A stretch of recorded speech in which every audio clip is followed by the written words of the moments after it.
Hey, what's up? What's happening, fam? How you doing out there?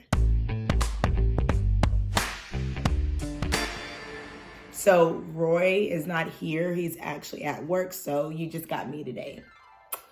All right, so this is what we're going to be talking about. Part 2 of creating opening up our creative space in 2022. Obviously, we are back at our house, at our crib. And so just because it just made it just easier that way. So a lot has been happening. And so, yeah, it's time to just but it's time to catch you guys up just a little bit. We realize that starting up a creative space or even Peerspace is very simple and easy once or after you have that vision, after you have that design, after you have like that whole structure of what you want to look like. That part is easy. The next part is just, making sure that all your items come in, okay, in enough time for you to open when you want to open, okay? The challenges, right, that we began to face are making sure that you have a space that can accommodate like almost everyone, okay? And for whatever reason, making sure that it accommodates everybody and that the majority can use your space. That is one thing that we have just had a challenge on as we were creating or as we began to design and different things like that, and making sure that the room or the space can be switched up and it can be changed up, right? Because Peerspace is media production, meetings and gatherings, making sure, right, that the space or the room that you have, or with us, the space that we have is able, okay, to service or be able to accommodate everybody in those specific areas, right? So we have like this dining area for people that have, celebrations or gatherings for, all up in that little category. But we also have to end meetings, but we also have to make sure that that media production people can get there. So making sure that we have enough space, right, to store like the table or the chairs. And so that is something that we have begun to work with the challenge, okay?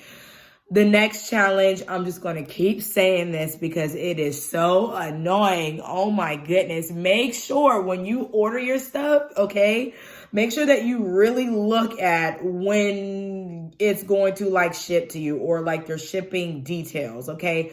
Because for one, I had no clue that it was going to take this long. On the internet, right, on their shipping policy, it did say that it was a wait time, but it wasn't clear. So I would just say that, when you're going to getting those really nice pieces, making sure that you look at that or even email them or call them to get like an estimate of, how long it's going to take for you to get your stuff. So as we are waiting to open up, I can't tell you what date, an exact date that's going to be because it all depends on whenever this shipment comes on. But in the meantime, what we're doing is organizing and planning and having some sort of structure going so that we have everything in place. So once everything comes in, we are ready to go. We're ready to rock and roll. So one of the things that we've been doing is figuring out plans and, just ways of structuring things so that it can be successful. So one of the things that we did or are doing or done is hired someone. We hired a marketing team to handle all of our ads. We just provide the content and we just give it to them. And we filled out this assessment for them to see, what our business actually is, what is the creative space, and then also showing them and telling them about Peerspace so that they can have a better understanding. So one of the things that we did was hire a marketing and ad team. Now that's what we're doing, right? Because we want to maximize Peerspace platform. So many people are just off of our own Peerspace that we have here at our house. They're like, well, why don't you just try to do your own Peerspace? I'm like, no, I don't want to do my own Peerspace. I don't want to do it. Like, why do all of that? Like, someone already has the system. So why not just maximize what they already have, partnering up with them, coming underneath them, and just enjoying the ride, you know? So anyways, so that's one thing that we did, was hired a marketing team to handle all of like the ads and, well, the ads on social media, and just kind of help with just everything else that has to do with marketing.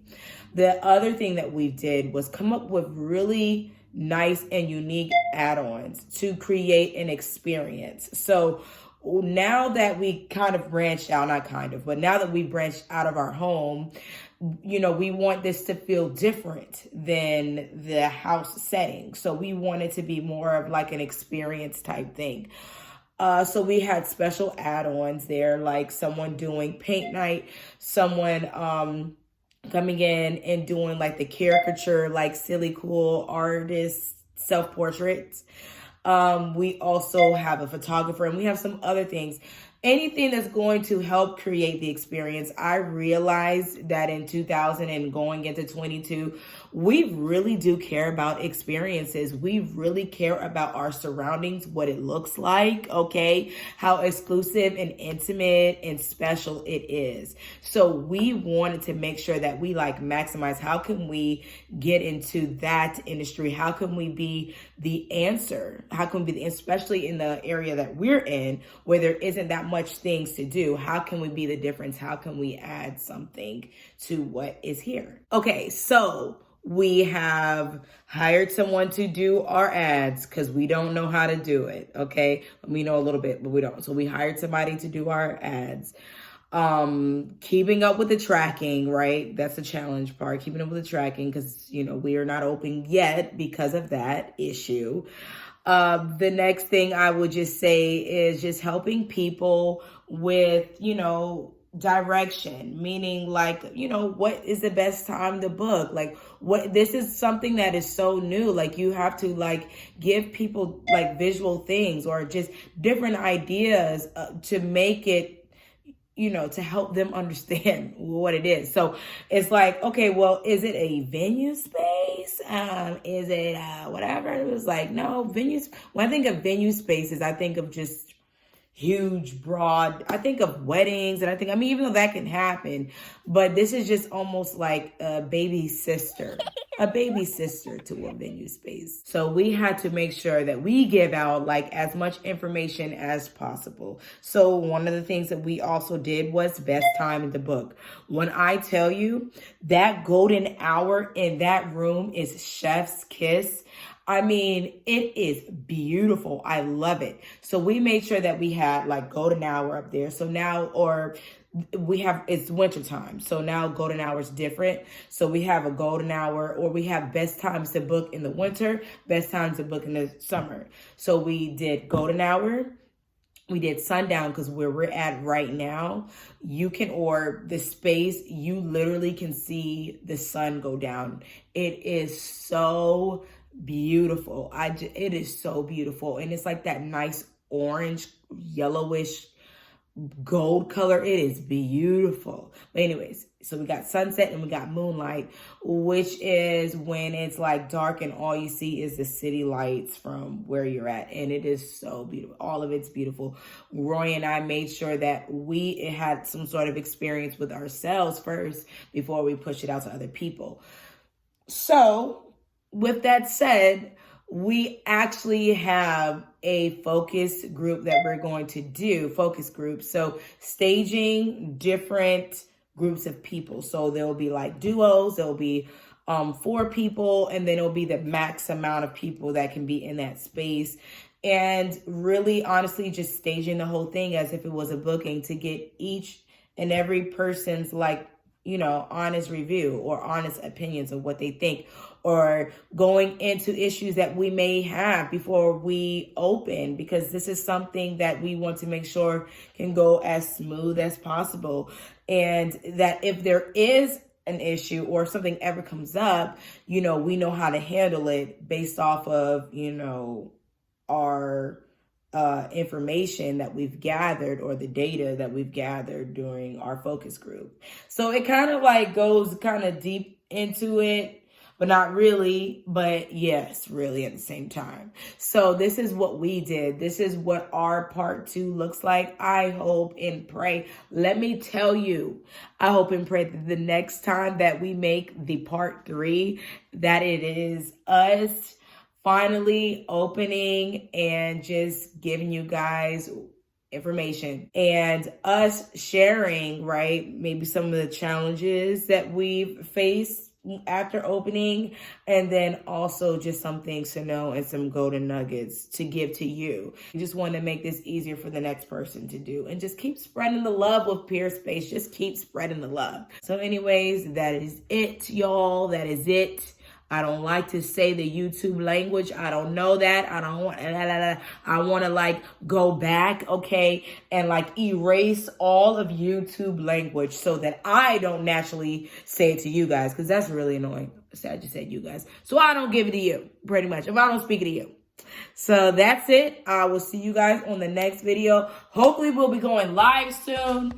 And so, yeah, that is it, y'all. That's all I got. That's all I got to share with you. These are the challenges, okay, that we're facing so far.